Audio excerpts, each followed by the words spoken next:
All right, this episode I sit down with CJ McMahon. He killed a really nice, big, mature velvet buck in Maine in the expanded archery zones on opening day this year. And I saw a write-up that he had put up on Facebook kind of detailing the hunt. And I thought it was a really great hunt. He described it awesome and wanted to share that with all of the listeners. So I reached out. And he came on for a great podcast. He'd been killing some mature bucks pretty regularly here the last few years. He's gotten 3 big old bucks within the last 10 months. So he's on a nice roll. He likes to hunt suburban / urban type areas. So that stood out to me and was another reason I wanted to get him on. And just turns out he's a great guy. We got along really well. And there were some pretty crazy things after the podcast, actually, that happened. That I don't know. It just kind of feels like, it was meant to be that I reached out to him. Come to find out, there's a story he mentioned in the podcast where he hunted Massachusetts in the past. He was here for a few years. Has hunted New Hampshire, but he told a story in the podcast about a Boone and Crockett buck that he shot. And never recovered. And he was describing where he had hunted it. And in my head, I was thinking, what are the odds that, he was hunting, because it sounded like one of the spots I'd hunted before and one of my old go-to spots. And after the podcast, he told me where it was. And yeah, it turns out it was the same exact spot. It was, the same swamp that was my go-to spot for many years. And he happened to be hunting it the same years that I was hunting it. We know a lot of the same bucks. I coincidentally never had that booner on camera, but like I said, it is a big swamp. But yeah, I never had that buck on camera. Didn't even know about it. But I do remember bumping into somebody because I never saw anybody in there. But one day I did. I walked up on someone and it was his hunting buddy that was in there with him, and I remember the hunting buddy saying, "Oh yeah, I'm just here visiting a friend. I'm from Maine," and CJ's from Maine. That's where he lives now. That's where he hunts now. But it was just a very unique coincidence. What were the odds? We were hunting the same patch of property down here. We were connected in some sort of way that way, and Anyway, I just thought that was super cool. It's a small world, especially in the Northeast hunting community. Without further ado, CJ's got some great insight. He likes to hunt on the ground sometimes. He loves early season. He does a lot of scouting. He's tenacious. He lives for it. And there's a lot of great things to take away from this podcast. So let's get into it now. Here is CJ McMahon. All right. Welcome back to another episode of the Hunt Suburbia podcast. I'm your host, Pat Guyette.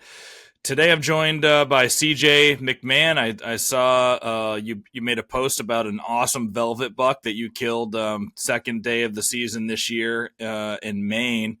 And I read the story and I thought it was a great story. And so I reached out to you to come on the podcast. I'm excited that you're here. So thanks for joining, CJ. Yeah, brother, 100%. I'm pretty pumped to tell everything about it. Yeah, sweet. And then I did a little bit more research into you and some previous bucks that you've killed. And I saw that you utilize decoys quite a bit on some of your successful hunts for mature bucks. And for people that aren't aware, in Massachusetts this year, which is where I primarily hunt, we can use decoys this year for the first year. It has never been legal before. But they put that into the books this year, so we can use them. And it's been something that I've had scenarios while I've been hunting, these last 5 years where I was just thinking to myself, if I only had a decoy here, I think I could have got that buck to commit. So I'm super stoked to be able to test out decoys and utilize them and pick your brain on how you've utilized them on successful hunts as well. We do have a lot of Massachusetts listeners. We've got a lot of Maine listeners where you're from as well. Yep. But I think the Massachusetts guys will be able to pick up some good pointers from you on the decoys. So 100%. What Yeah. Well, before we jump real quick, I actually spent a significant amount of time hunting in Massachusetts.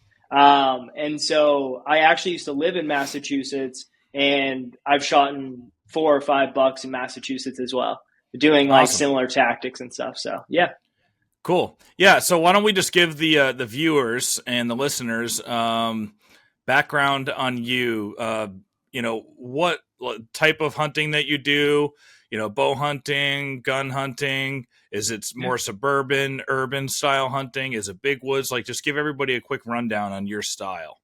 Yeah, so I grew up obviously like my dad's an amazing hunter, but he's like big woods, like backcountry rifle.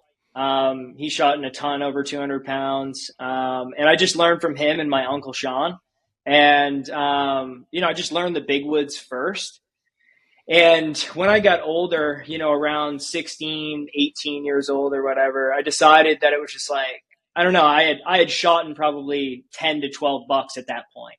I had traveled to Mississippi. I shot 2 bucks in Mississippi. I shot a Pope and Young in Mississippi. I've shot in so many deer with a rifle. And I was just like, you know what? Like, I think I'm going to put the rifle away 100% and just go all in on bow hunting. And I was probably, I don't know, 20, 21 years old when I started to really kind of like lock in on the bow hunting stuff. And I kind of learned fast that hunting in the big woods just put me at a disadvantage. Even though it's like, I know a lot of people that like love hunting the big woods, etc. But just the odds of like getting into a core and like predictably like killing big animals, it's very tricky. Just the ground scent and just you only have one real shot when it's in the big woods. When you're walking a mile in, all the deer know you're there. So I instantly leaned towards urban areas and suburban areas. And that's when I really started getting into mature bucks. But yeah, I strictly bow hunt now. I won't pick up a rifle. And I've hunted with a bow aggressively in Massachusetts. I lived there for a year and a half, 2 years. I shot a couple good bucks in there. I actually shot Boone and Crockett down in a swamp in there, and I ended up losing him. And No because I couldn't, way. yeah, huge buck, like 170s, and public land, and ran into this swamp, man. And like, the grass was 20 feet tall, and the water was just chest deep. And at the time, I don't know if the laws changed, but you can't use blood dogs in Massachusetts. Is that correct? Yeah, you can't. You still can't. Yeah. Yeah. So I never found the deer, unfortunately. But How I many years ago was that? um 4 years ago. Yeah, Yeah. 4 or 5 years ago. Yeah. So 5 years And ago, I was living in Mass. so before we keep going, what did you hunt him in the middle of the swamp and that stuff, or like how where were you set up on that buck?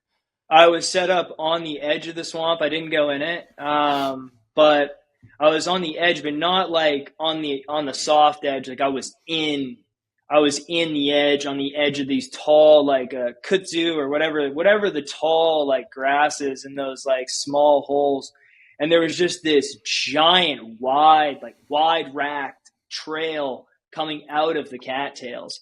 And a couple weeks prior, me and my uncle went in there, and because he was in town for just visiting me, and we bumped him.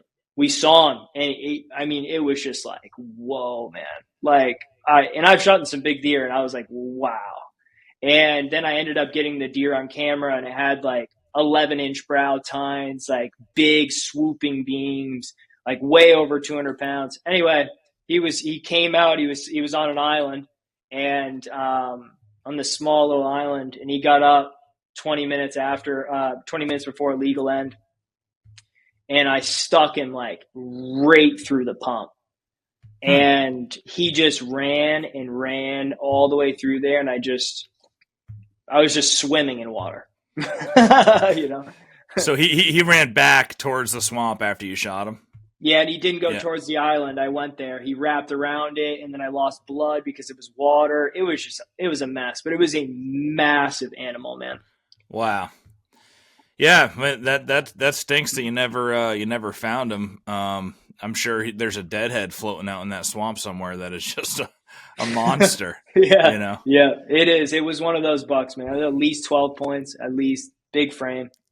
So you mentioned bumping. You bumped him, and that's how you first saw him, and that's a tactic that you utilize too now. So we'll get into that later on in the podcast too.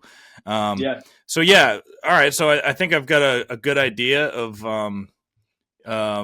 types of areas you hunt. There's you're a bow hunter now, and you haven't picked up a gun in a while. But let's why don't we just start, since this one's the most fresh on your mind? Let's Yeah. start and tell the incredible story of this huge velvet buck that you just shot. Yeah, so I got him on camera 2 years ago, or last year, sorry.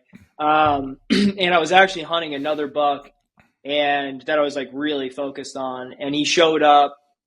It was always night, and I really wasn't after him like too tight until I saw, you know, 25-inch spread, and I was like, all Yeah. right, this is definitely something I should go after. So it took me until this year to lock him in. Um, and I was just scouting and scouting and scouting, and that's what I'll do. I'll just when I get fixated on something, I just I don't stop. And so until I find what I'm looking for. And so I ended up finding like 5 to 6 bedding areas that like I had getting him on camera, relatively consistent, but not the consistency I really like to see with a buck. He roamed a lot, and it was really hard to pattern him actually. He would stay in one core one day, and then he'd be a mile and a half, at another core the other day, and then there was no consistency at all. So anyway, long story short, I hadn't gotten him on camera in probably a week. And I was like, man, he's going to transition to hardhorn. It's just going to change. And I was getting him all summer. And so anyway, long story short, I went in, I was doing the morning hunt on Monday, which was 2 days ago. And I was just like, I probably should go change the batteries in the camera that died in one of his cores. I just had a feeling. So I hiked out quarter mile. This is public land, by the way. Quarter mile out. And I went up, changed the batteries, and I left. And an hour later, right where I was standing, he hit the camera. And this was noon, midday. And it's the spot's not really like what you would think of a thicket. He was walking on a pole line, with just tall grass, enough coverage that he could feel it, but not enough coverage where he couldn't see. He really was a visual orientated buck. He wanted to see everything. And so anyway, I was like, the wind shit. There's no there's no way I'm getting in there. And I checked the wind, and it said that it was going to shift at 6:30. So I had an hour to get him. Legal was 7:29. And I was just like, okay, so I drove back home, and I have a ghillie suit, and I forget the first light one, which I love, which is the fusion color. It's perfect for this time of year. And I was like, I'm gonna shoot him on the ground, and I'm gonna go into this little bush that I saw, that I was like, this is where I think I can get him, and I'm gonna crawl into that bush with a chair. A little fold out chair. Yeah. And pack my shit. I was like, all right, 6:20. The walk was 10 minutes. I was like, all right, cool. I'm going to go up this trail. And mind you, a walking trail, a human walking trail. And I was hunting close to it. And I walked up this trail. Wind was perfect. It had switched. It went right the opposite way. And I was just anticipating him at 50 yards. I was like, all right, he's going to be 50 yards from there, midday movement. He's not traveling 200 yards. He's just not, And so I snuck into this bush and I got all set. I had little snippers or whatever. I snipped like a little like tiny edge of the bush here and here, just so I could like hide in it. And be able to And move around. Yeah, sometimes yeah, it gets so yeah. thick in there. Yeah. Oh man, and it's the only bush in the damn whole like power, like the power line that I was hunting, and I was just like, this is perfect. And big game trail. I knew they were going down into this bedding area, and then over across, and there was another bedding area dropping down into the other like this little valley ravine. And I had been getting like a lot of buck movement in the middle of the day on these pole lines, like which was really surprising to me. Like I had never, I think a lot of hunters they just walk right past that shit. Well, They're I mean, like, sometimes that's the best betting, and obviously they're betting in there. If you're getting that midday movement, right at noon, they're not betting far. I mean, there's some really no, good betting in power lines. oh yeah, and it's like I was reading some article. I forgot who said it, but I mean, like most like this, like I don't know if it was a biologist or whatever, but like they have more food in a pole Mm-hmm. line than they do on any food plot you could ever build. You Yeah, know what I mean? And it's yeah. like, I mean, they're just sitting there browsing all day long, and it's just, and they're just gorging. They're just sitting there gorging, getting ready for the season. And so anyway, I crawl into this bush, clip a bunch of stuff, and I'm sitting there 30 minutes, maybe. Starts to calm down. Everything, it just starts to calm down. Yep. Everything starts to slow down. And the visibility starts to creep down. And I hear him get up at 20 yards from me. And I had snuck into so close that I literally saw him stand up. And I was like, you gotta be fucking kidding me. I can't even believe Yeah. I crawled into this bush 20 yards away from this mature buck. I can't even believe it. How windy And was it? How windy was it? it was fucking dead. Wow. It Yeah, was, you had to have been real quiet. oh yeah, man. I mean, I don't know. I, I was just in it. You know what I mean? Yeah, Like, yeah, I've made so many mistakes in the past of like thinking their ears aren't as strong as they are, or like they're not as good at like seeing things. So like, I don't know, man. Like a lot of people rush to their stand or like that's a really big thing. Like I don't know how many bucks that I've just blown just because like I got into a tree stand and I thought I could cut a limb. You know what I mean? Like a big limb. Like what the hell are you thinking? You know what I mean? yeah. Like you're in a Bucks betting area. What are you cutting limbs for? You know? So I definitely have a like that awareness of like not rushing. And I think it goes a long ways. Anyway, sitting there, he gets up 20 yards, and I could just see his rack. Like I was just like, wow, that's exactly the buck, and that's Yeah. wide load. But there was no shots, so I just let him feed, and he just kept feeding, and then he like turned. I thought he was going to go out in front of me. I had a lane. I was just going to whack him at 10 yards, 15 yards. I knew it was going to be close. And he didn't. He didn't walk out in front. He walked right towards me. And he got up to 4 feet. And I was sitting there, no lie, 4 feet. I could have fucking thrown my arrow at him. Yeah, just And reached out and stabbed him. yeah, Yeah. yeah, big time. And he was feeding on it. It must have been a food source for him. The bush. It must have That's been. that's what I was gonna say. You were sitting in his Yeah, favorite bush, yeah. yeah. He was, and I was identifying as a bush the whole time. And so like I was his bush. And Yeah. so and when he showed up at 4 feet and he looked up and I had my like only eyes showing, right. Everything else was. He locked eyes with me, dude, and he was like, my bush does not have eyes. You could tell, like he instantly in his head, I saw it. It was just like Hmm. and we locked for 5 minutes, bro. Like he Yeah, sat that's there and just like was like, what the fuck are you? What is that? And I didn't move. Like yeah. he just, he only, he, anyway, he the only reason why he bounded was because he couldn't figure it out. He didn't blow. He just bounded once, but it was enough. He turned his body and his head went that way. Eyes went the opposite way of where I was. And I stood up and drew so fast. Yep. Yep. And he spun right around, frontal, complete frontal, 3 yards. And I hit him right through it. Like hard. And he flipped right backwards.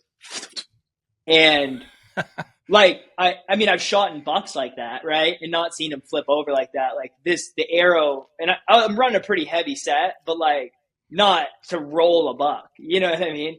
Yeah. But it just must have hit him like somewhere where it just created some type of reaction. And dude, his back leg just flipped him. And I ran over and I put another one in him. Like I didn't even flinch, bro. I put another arrow in, ran right over and slang another in him. And I got up to this thing and I was just like, oh my gosh. I'm like, I can't even believe that happened, man. Like on the ground, 3 yards in a ghillie suit, like this buck, like we were having it was intense, bro. It was really intense. And, but yeah, it's one of those memories that you don't forget, dude. Like for real. Like it'll always be told amongst my friends, like, so yeah. Your adrenaline had to have been just going, like after you released and you saw him flip, like you said, you rushed up there to put another one in him. I can still feel the adrenaline in you. It wears off a little bit, but you do have like a high for, a couple of days. Yeah. And, yeah, I can still feel that in you. Was that the first time you'd had an intense standoff with a buck like that? No, definitely not. So have you noticed that? Because there's a number in my head. I've had like 3 standoffs like that where they're trying to figure out what's going on. Something doesn't look right, and they're locked on you. And you really can't move a muscle when you're in that standoff. You have to be completely still. And just like you said, one of them, but it was 7 minutes. My standoffs have been 7 minutes, like every time. That's like long. Within 10 seconds. Like, but that's how long it takes to, if you move at all during that standoff, they're gone. They're not going to just do the one bound. No, he's going to be out of there. But they do that one bound after the standoff. If they're getting they're not quite sure. They will almost. They're almost like impatient. Like, totally. That's what it seemed like. It was like he was done with it. Like it was like he was over. He was over it. Like a human would be. He's like, I'm fucking done. You win. That's what it felt like. Yeah. But he's just like, I'm going to create a little bit more distance between myself and this thing that I can't figure out. Yeah, but, this fake bush. Yeah. And, you might have had another standoff with him there at a safer distance of what he's thinking is safer. But dude, that's incredible. And then also the other thing I picked up from that is it is so important to, when you're in that standoff, you have so much time to think about everything. You have so much time to think about what's going to happen once he makes the move and he does that bound. And you absolutely have to time your draw to when that deer makes that turn and his eyes are they're looking away from you. You have to draw there or it's you have over. to. But it's like I one of my buddies said, like when I told him the story, he came and helped or whatever. He's like, it must have been instinct, like because I have a 3D range in my house and I shoot and shoot and shoot like 100 arrows a day. Like I'm not passively hunting.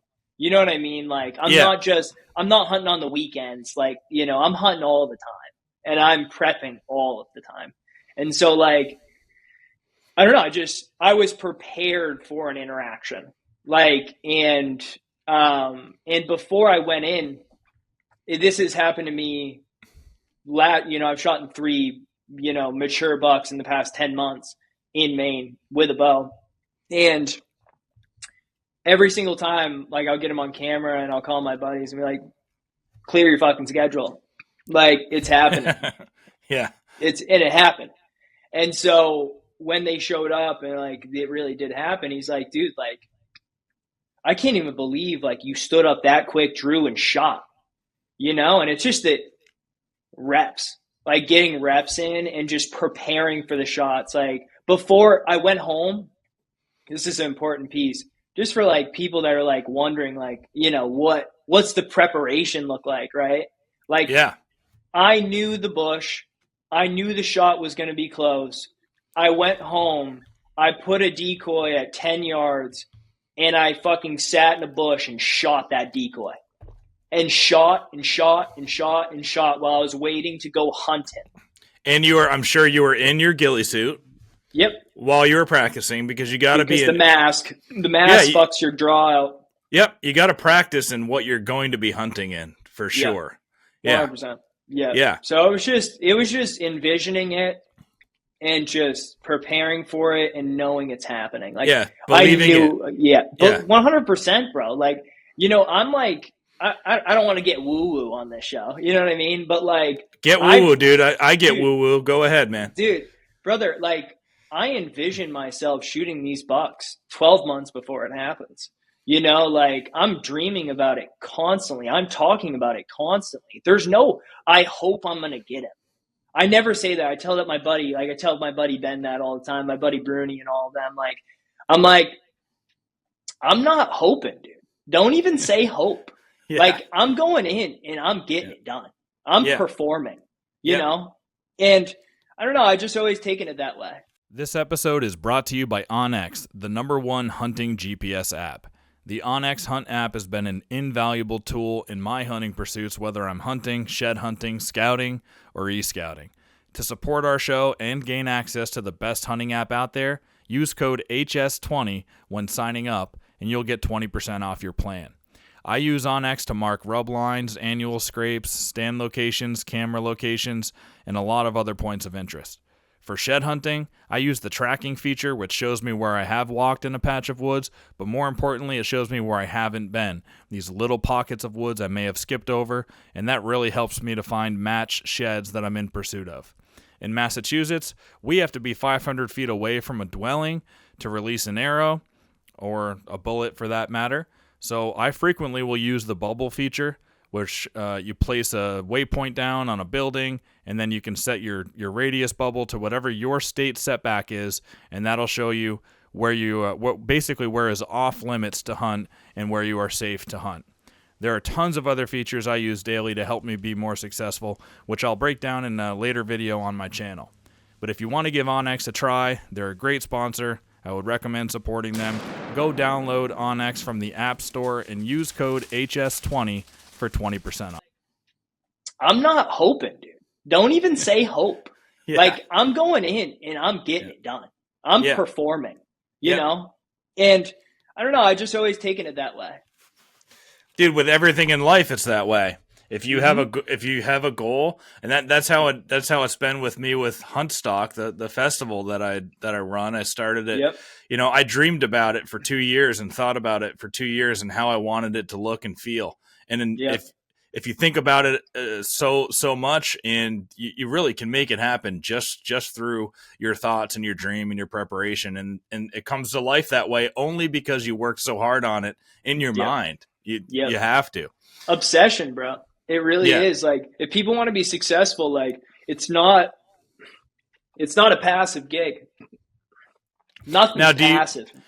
Do you a lot of the things that you're saying remind me of Dan Infalt. Like, are you a follower of Dan Infalt, and is he one of your internet mentors, so to speak?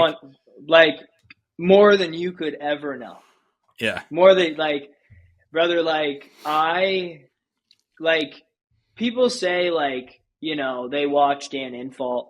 I've watched every single episode of Dan Infalt's 6, 7 times. Yeah. I sit there and I'll take notes. When early on, when I was trying to understand how to kill these animals, I was literally putting on bog boots and going out into the swamps and shooting deer and cattails and shit. Just trying to prove to myself that I could, and I don't know, man, he is by far the best hunter, I think, or at least the best educator of hunting, period.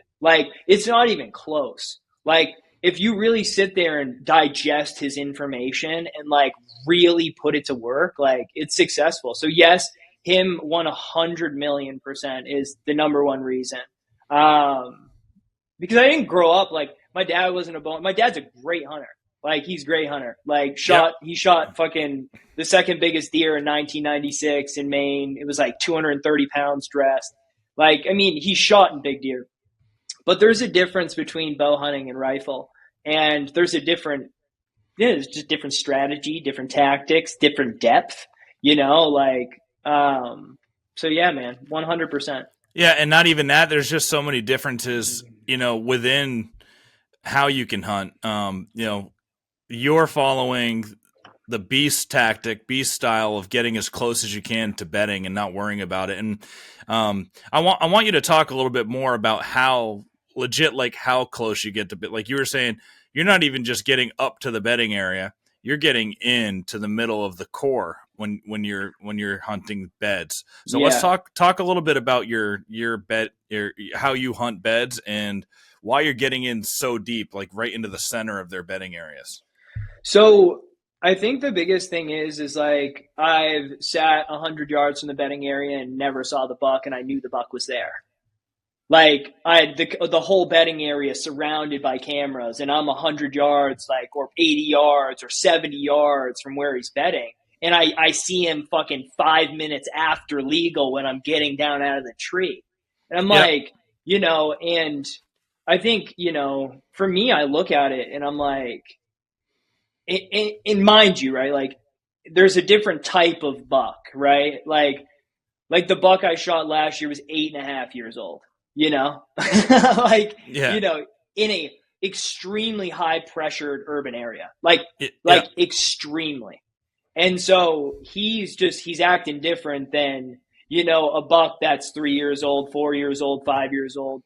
And I had shot last, not to get too into the other stories and stuff from last year, but I shot a 5.5-year-old and an 8.5-year-old last year in the same bedding area a week apart.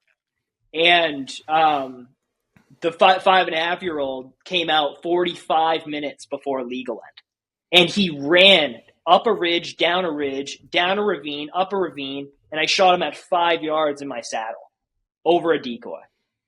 The other one, the 8.5-year-old, I shot him 5 minutes before legal end, and he was bedded 50 yards from my set, and I Yeah. watched him like lick himself, groom himself, feed for the whole day. It's just like that 3 year gap was huge. So Huge. were you that second one? Were you hunting? Was that an all day sit? The second one, yeah. Yeah. So you were in there before it got light out, and did you watch him throughout the day? Get up, move a little bit, lay back down. He so I got him on camera at 5:30, which was before legal, and I think in November, or it was like 4:30. But there was like it's like this tiny piece, like it's like this little tiny sliver, and it's like maybe 2 acres, and it like forces the deep. Like there's nowhere they can go. They have to go in and out. Like there's no other way, Yeah. Yeah. And I love those areas. That's what I focus on. Is like in out, and I don't want to, anyway, I don't want to get into that too much, but like Yeah. Yeah. there's so many things I can say, but 5 a.m. maybe came in. I sat in the morning, and I could see him in his bed, and I'm like he's not getting up. Like so I left. I knew the wind was going to change around noon. It usually does. Shifts down. Things start to pour. You know what I mean? It's just things. It was just the wind wasn't roused. I'm going to get out, and then I'm going to come back because the wind's going to change. And then the thermals will drop my stuff left. I just knew it. I just knew the thermals were going to pull it right down away from him. I knew the trail he was going to come down. It was going to be a 30-yard hit. And it was going to be quick. So anyway, I watched him at 50 yards, and he hadn't moved. And I went back in at like 3 or 4 hours later. Hmm. He hadn't moved at all. Yeah. This was November, right? Yeah. This Huh. was in the middle of the rut. And he Yeah. did not have a doe. Yeah. Huh. Yeah. And I had the decoy with me, and I was grunting, rattling at him just to see what he would do for like hours. I was like, "Is this buck gonna move?" How He didn't even far move. how far was he from your tree bedded? 50 yards 50. Okay. the whole day. And did he hear you rattling and grunting? Yes, Yeah. and he didn't give a fuck Yeah. at all. Well, he's It's an just eight and a half the year old pressure, buck. Yeah. just different, just different. Yeah. It was different, but dude, 30 minutes before legal end, dude. I was like, this buck's gonna do it again.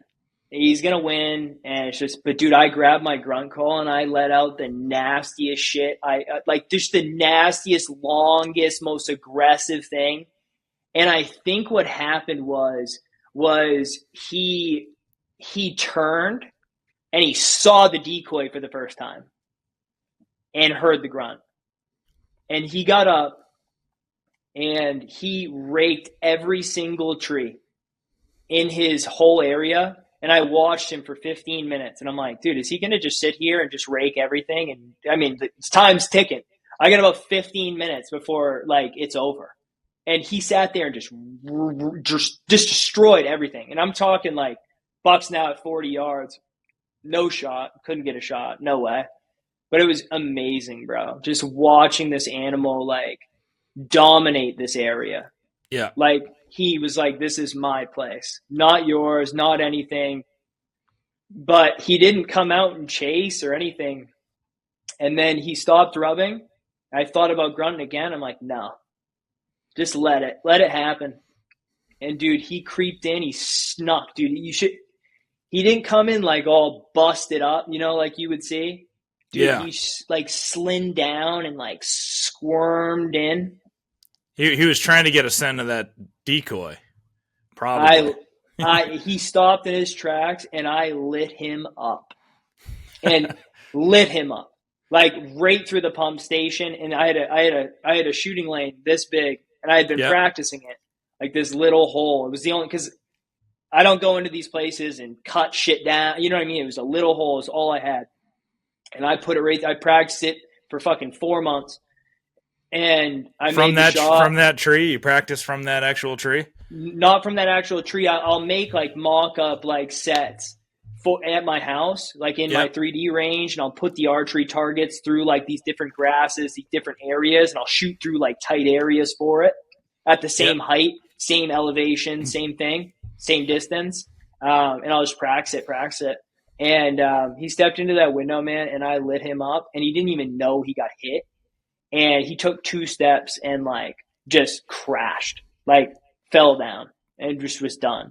But yeah, I think the decoy, just the physical recognition of calling was what did it, 100%. He was like, oh, there's a deer there and I'm hearing. Now it makes sense. Yeah. Yeah. So where'd you set that decoy up in comparison to your tree? Like where'd you put it? It was at the base of my tree. Right at the base. Like strapped onto the tree. Okay. All right. And it's one of those flat ones. You use a doe decoy? Oh yeah. Yep. And is it a Montana deer decoy company or whatever? Yep. That's the one I just ordered. So I've got that one coming and a buck. I like that. When'd you order that? When you read that story or what? Like 10 days ago. No, once I saw somebody post that, it's legal to use them in mass now, I was like, oh, I'm getting on that. Dude, that's the ticket, bro. That one that can mount onto your bow. Like I dream of like going into an area with it strapped on my bow and like shooting one with it on the bow. I think that's crazy. Like the old adrenaline, outdoor adrenaline or adrenaline, whatever junkies, they do. Whitetail Adrenaline, yep. Yeah, dude. Yep. Like what they've done. I used to love that show they had. But yeah, man, that's pretty much what I'm doing. Yeah, I've had quite a few times because I love bow hunting from the ground. It's one of my favorite things to do. I mean, same. the last few years I haven't done it as much. I've been in my tree, but when I get the itch, if the wind picks up, it's a nice windy day. I love to get on the ground and still hunt up to bedding areas. I've killed a couple from the ground, but there have also been a few times where I've been in some high grass, some real high CRP type fields, and had bucks. Just you can just see their racks because the grass is so high. And Yeah. I saw a bush shaking once as I was still hunting through the CRP field. There was just a bush and it started shaking, and I was like, Yeah. "What is?" That Put ain't the right. put the binos up, yeah, and a buck was ripping it up, and he was a ten Love that. pointer, and he was on his way towards me, and I, in that high grass, you don't really have much of any shooting lanes. So still hunting through that can be tough. But he was Yeah. coming towards me, and I know if I had a decoy in the front of my bow, I could have got him to step out.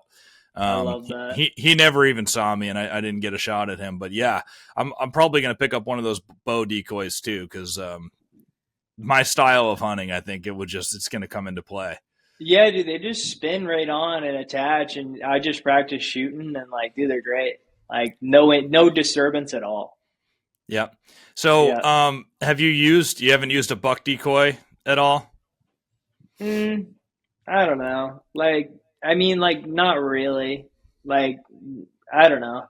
I just think like when I pull it out, it's in the rut, right? And like my thought process is like he's gonna hear the grunts, but he's gonna see the doe. Yeah.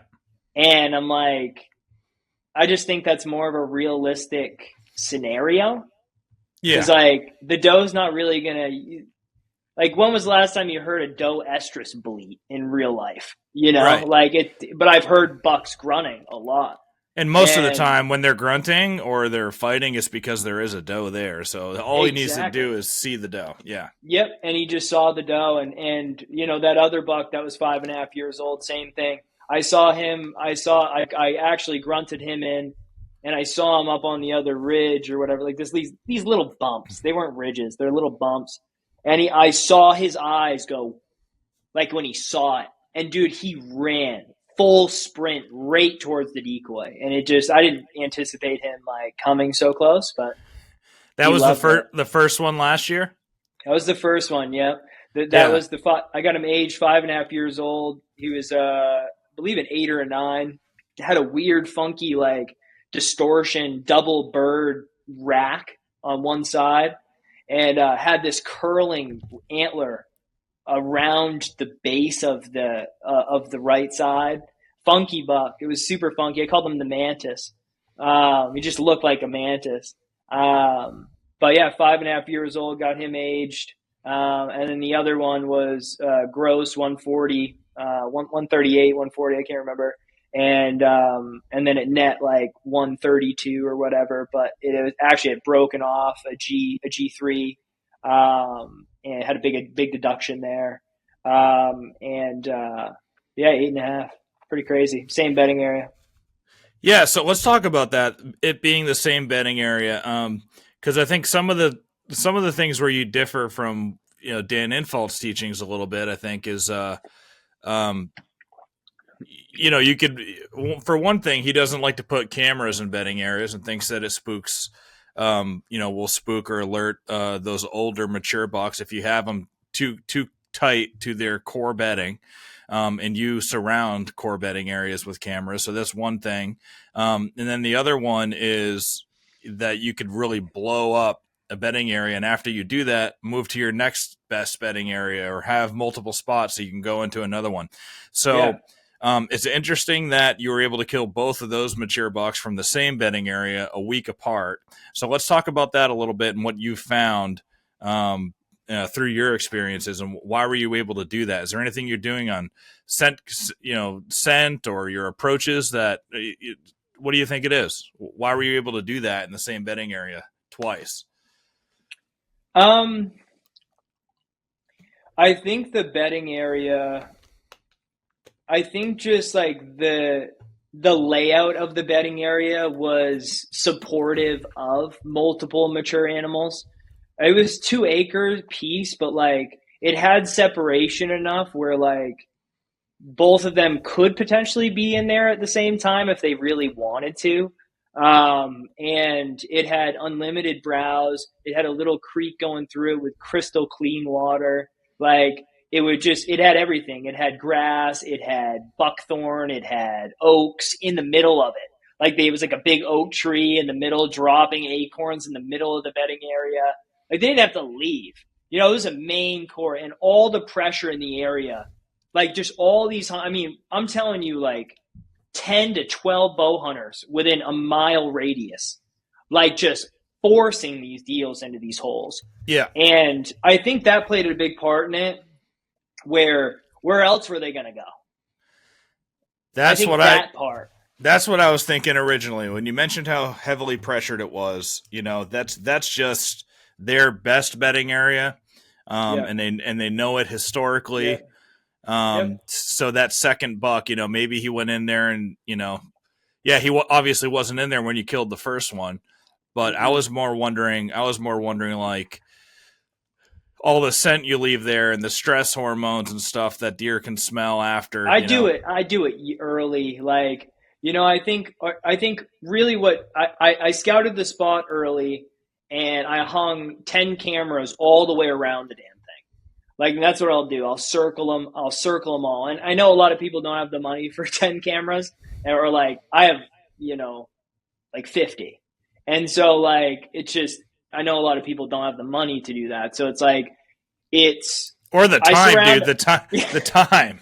Yeah, it takes a lot of time. Yeah. It does take a lot of time. I'm blessed too. So it's like, I have the time and I can make time. So, but anyway, I just circle these bedding areas with the cameras and they don't maybe the first week they feel it, but they come right back. And then it just allows me to know when they're actually in there 100% and they don't get in there without hitting my cameras. Like I make sure they don't get in without hitting them.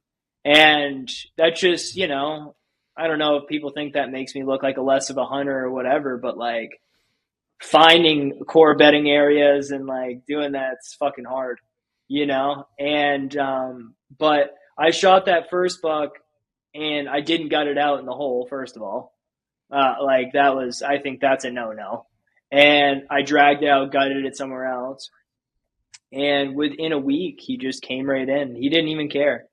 My ground scent was 100% there. There was blood all over. Like, he didn't give a shit. Do you do anything for scent control at all? Like, what do you do there? Wind. Like, fucking wind, bro. I'm not outsmarting a deer. Like, I think, I don't know. I think the hunting community is starting to realize that. But I don't know. Like, I have an expensive like ozone closet, and it really is just a makeshift closet to put in my garage to put my hunting shit because I have too much hunting stuff. And I spray it down, whatever, but like it never works. Like if the wind's screwed up, I'm screwed, And so I don't hunt these spots without the wind being perfect. So no, I don't believe in the scent control stuff. Like it's an animal that's lived its whole life smelling. You know what I mean? Like it doesn't make sense. Yeah, smelling for predators its whole life, Yeah, just because you put a little bit of Febreze on you doesn't mean you're gonna, outsmart a deer, bud.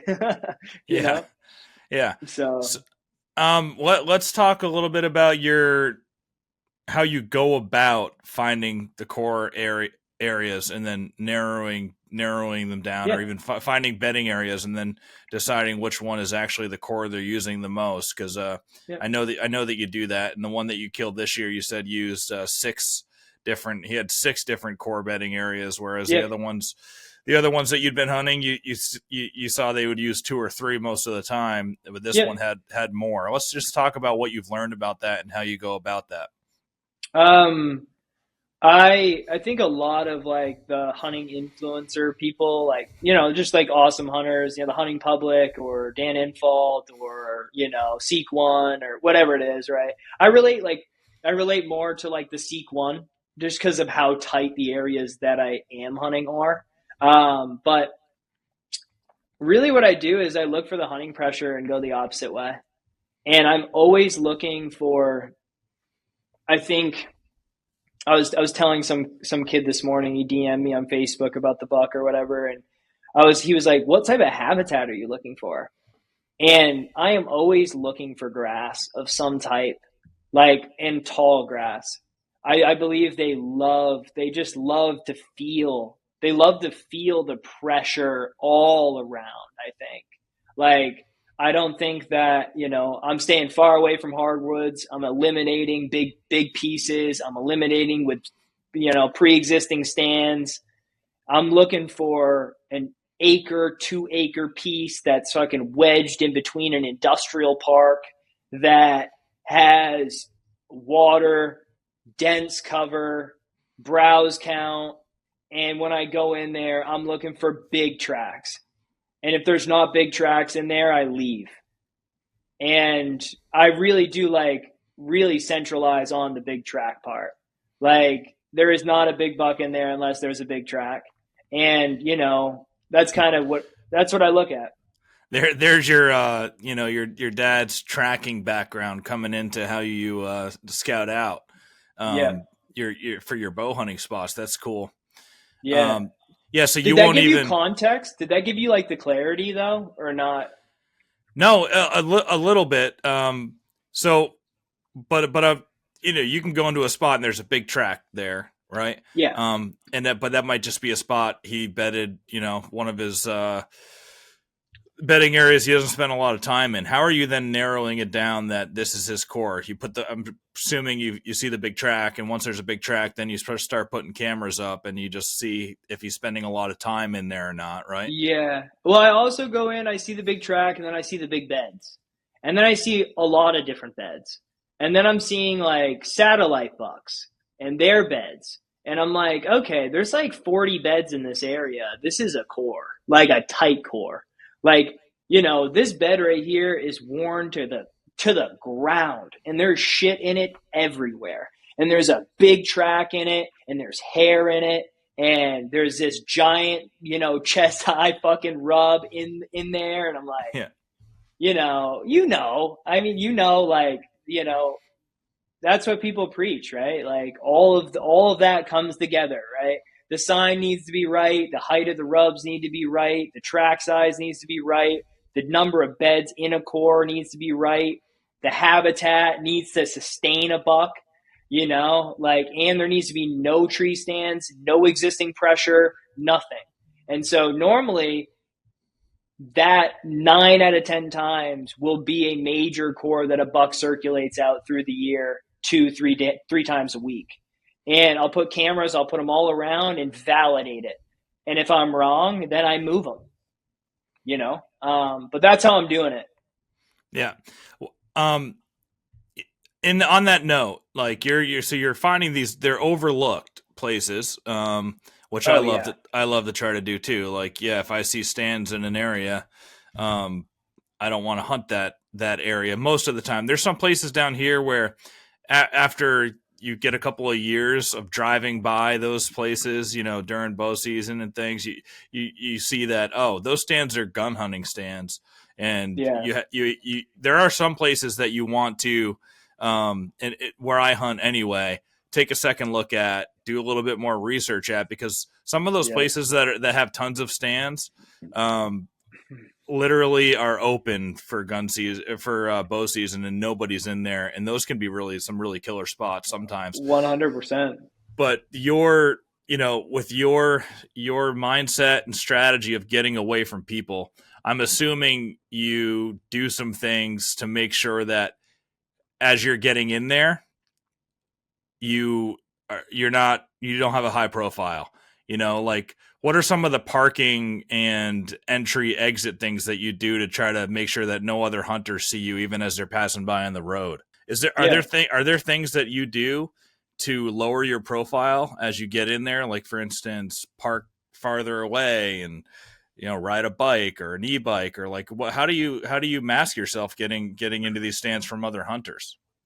Um, in these areas at this point, people know who I am.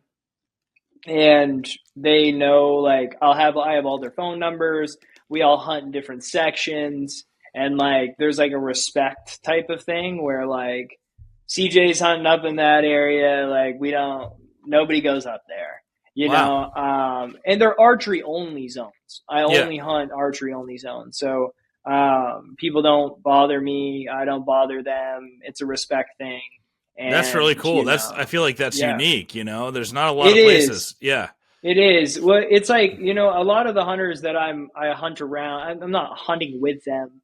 And they're not like, they're good people for sure. They're not like my best friends, or my tight people, but they're in the area. They know I'm in the area. They know I'm shooting like really great caliber animals, and they don't want to fuck it up for me.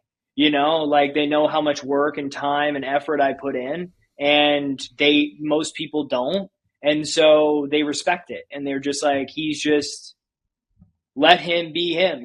And so, Yeah. but I also like, I try to be really friendly with people, and try to just be really nice. And because I just really just want to be a good guy to people. And so like, while I'm scouting, I'll run into a set, right? I'll run into a game camera, right? Or whatever. And I'll look at the number on the game camera. I'll call him.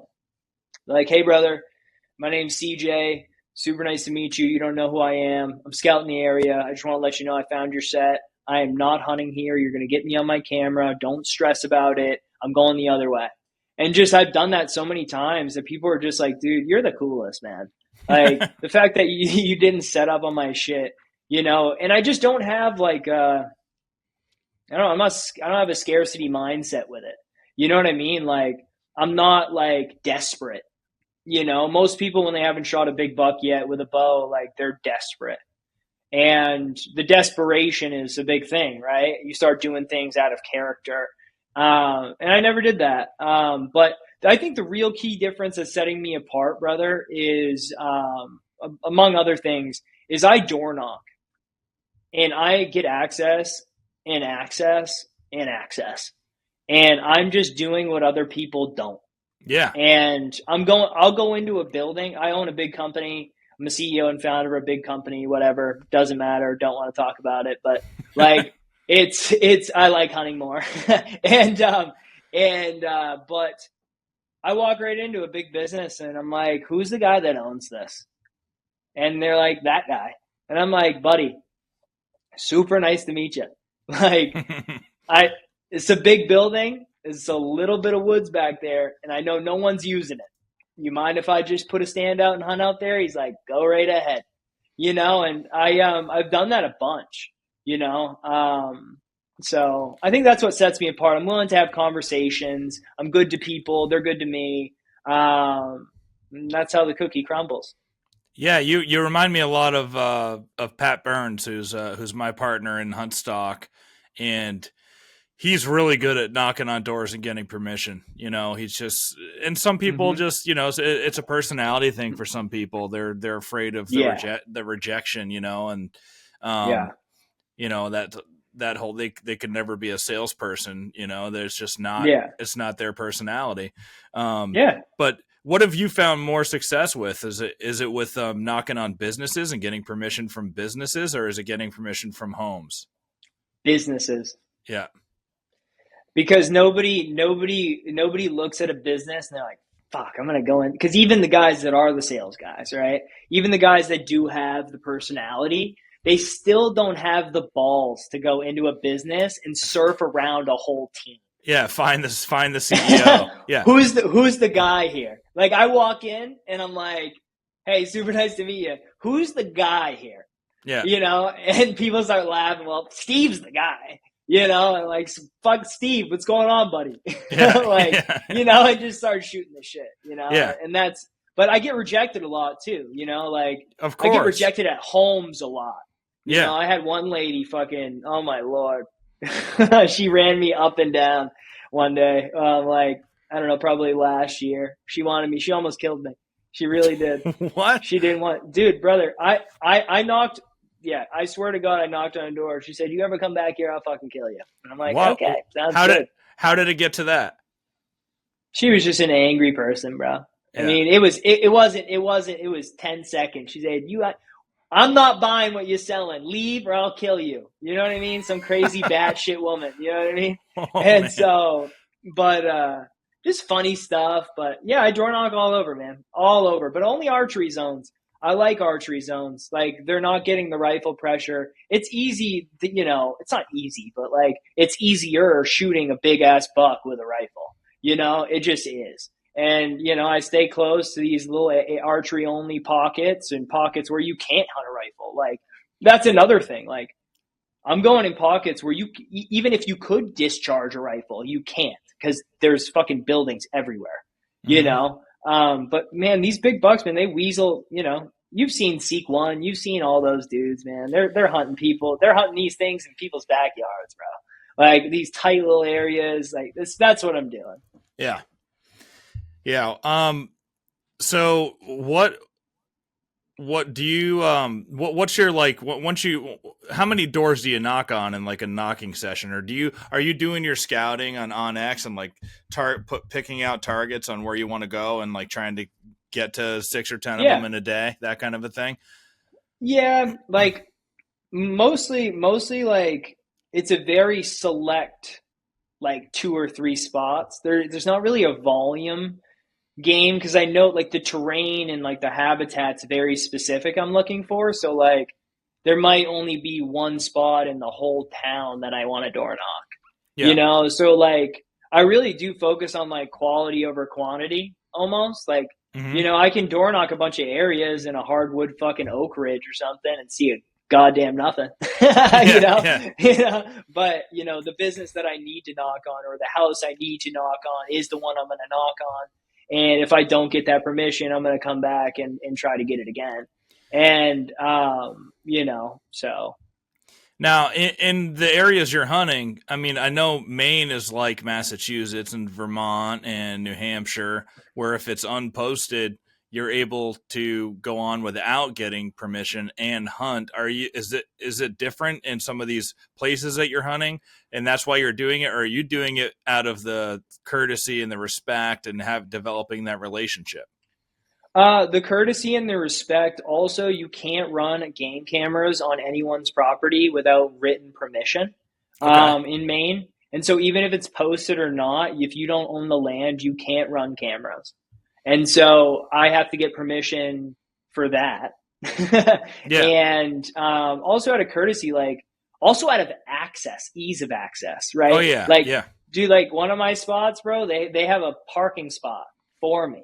Yeah. Like literally, like that's CJ's parking spot. Yeah. Like under a willow tree. You know what I mean? Like That's cool. that's his spot. And but when you do get permission, you can hunt really close to the buildings because you get ownership permission. And Yep. so, I mean, dude, my zones are tight, like super close to the buildings, like really close. Just so like the deer never know I'm there.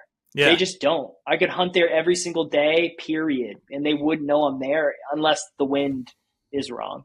Yeah. Yeah, Yeah, I think another thing too, like a lot of hunters aren't going exactly by the book, and if they approach the corporation, because I hear this all the time from people, oh yeah, the, yeah. the the property maintenance guy or the caretaker said He gave me, yeah, yeah, he said I can hunt there, but yeah. like if it came Nope. down if it came down to like the A warden. EPOs or a warden Yep, coming to talk, it's yep. like you have to have Nope. permission from the owner of the property. Exactly. And so that's what happens. Like I'll run into the manager and I'm like, it's a small business, it's not like, I'm not really, knocking on like this Fortune 500 company, you know what I mean? This giant complex. Most of the time it's desolate, but I had for the area I killed these bucks, I met the manager, the maintenance manager, and he was just like, "I'll give you permission," and I'm like, "Your permission isn't enough. Like, like I need you to call the owner, and I need to have a conversation with them." Hmm. And he did, and then Yep. they gave me a written permission slip. Yep. And that I could run cameras and I could hunt this area. And it was a 2-year written permission slip. And so, yeah. But yeah.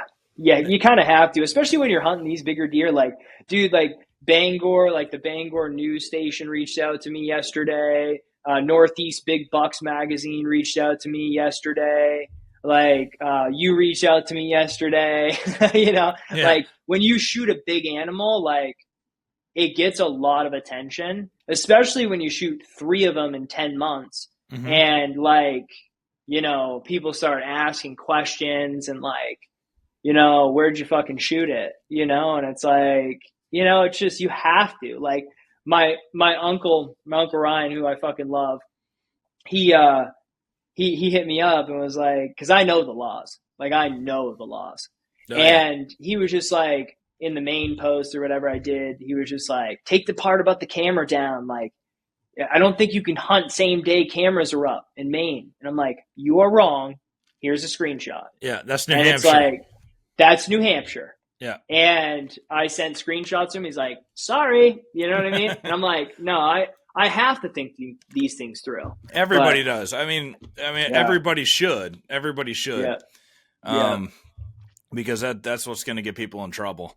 Um, 100%.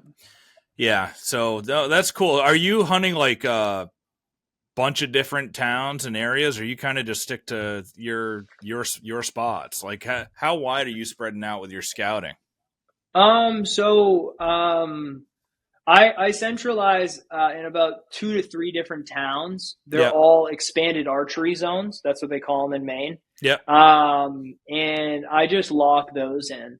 And then I'm not sure if I told you, but I got Lyme disease, so I go get like treatment like every week in New Hampshire. And I'm Yeah. originally also half from New Hampshire as well. I grew up hunting like near Mount Washington, Jackson, Bartlett area, Yeah. with like the old boys up there, you know. Yeah. And but in southern New Hampshire, I have a lot of hunting experience as well, and I have a bunch of really awesome spots in that area. So um, I I actually like just bought a New Hampshire archery tag for the 15th, and because the buck I shot, like I get two buck tags, but I need to wait for statewide to open in 3 weeks to use the other one Yeah. in Maine. That's So I too just be much. sitting here. You That's too can't much, you buddy. can't be sitting on your ass, dude. No, Yeah. I Yeah. can't be. No, Yeah. no. So I'm gonna be in New Hampshire hunting, and my buddy, one of my really good friends, Bruni, he lives in Massachusetts, and I'll be down there as well. And maybe after the show we could talk because I'd love to get out there with you. Yeah. Um, I was just thinking last night, I was laying in bed. My wife's on a work trip the next few days. yeah, Um, last night I actually went and played poker because I haven't played poker in forever, but she, yeah. with her being gone, I'm like, I'm going to go play some poker. And then, I got home kind of late and I was laying in bed and I was like, dude, I don't think I want to wait until October 6th. So I was thinking about, getting my, New Hampshire license and shooting up there Dude, at come some up, point. bro. Yeah. Yeah, you hit me up, man. Because like, dude, like we'd get into them hard. Let's do it, dude. I'm down. I'm like you. I can hunt during the week because I've set my life up so that you know I, Yep. I work my ass off January and all the way through September. But I can take a day or 2 days here and there and go up during the middle of the week too. So yeah, let's definitely keep in touch after this. Let's run it, dude, for Yeah, sure. yeah. What else do you want to talk about that you think is important? Are there any like little tricks that you do that you think other people might not have heard about, or what are some of the most important things to your success? When you do find a bedding area, circle the whole damn thing with cameras. Yeah, see, that's counterintuitive to what a lot of people will say, but I love that. I love counterintuitiveness because Circle them, circle them, circle it all the way around. And guess what? If he turns him off a little bit, guess what? When he's there, and you go in. You know what I mean? And the second thing is, if you're not getting him 2 to 3 times a week, you're not on him. And I mean 2 to 3 times a week in daylight. yeah, You like, and it's a hard truth. You are not on that buck. You are off. and once a week, whatever, you need to go find and hunt down every single spot. And then it's just like straight up time and preparation, man. Like if you want to be a good hunter, like you gotta really, really put the time in and effort. Like, a lot of people that I know, right? Like they're golfing through the summer. I ain't fucking golfing. Yeah. Dude, I quit when I quit golfing is when I got way more into bow hunting. I was like, I need something else. I was always a hunter. I always hunted, but I didn't get Yeah, serious into it until the time frees up. And yeah. I was a shitty golfer, and golfing just doesn't give you the it doesn't It give you doesn't the give it to you. reward, you No, know? no, definitely not, brother. Definitely Like not. every time you leave the golf course, you kind of feel bad because you're like, damn, I just shot Yeah, 100 again. You know, yeah, it's like yeah. even if you had two or three good shots in there, you just get so much more out of hunting. So that's when I started getting a lot more time. But it doesn't come without sacrifice. You know what I mean? Like that time. Are you single? No, no. Are you married? I have a fiance. Yeah, Yeah, yeah, but she like I won't go into this too much, but I developed a large business, super financially, like super good.